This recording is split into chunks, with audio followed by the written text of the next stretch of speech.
అప్పుడు చీకట్లో ఉన్నాం, భయంకరమైన అంధకారంలో ఉన్నాం. దేవుడు పిలిచాడు, పిలిచి తన సొత్తుగా చేసుకున్నాడు, తన పరిశుద్ధ పట్టణములుగా చేసుకున్నాడు. ఈ రాత్రి మనందరి హృదయాలు దేవునికి పరిశుద్ధ పట్టణాలుగా ఉండాలని ఆశపడుతున్నాడు. అది బాగా ఫలించాలి, విస్తారంగా ఫలించాలి, సస్యశ్యామలముగా ఉండాలి. దేవుడు అలా ఆశించి రక్షించుకుంటే అదేమైపోయిందంటే బీటు భూములైపోయింది. బీటు భూమిలో ఏది ఫలించదు, ఏది అక్కరకు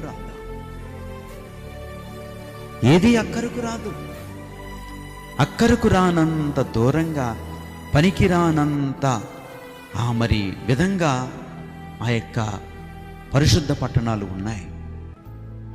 కారణం ఏమిటో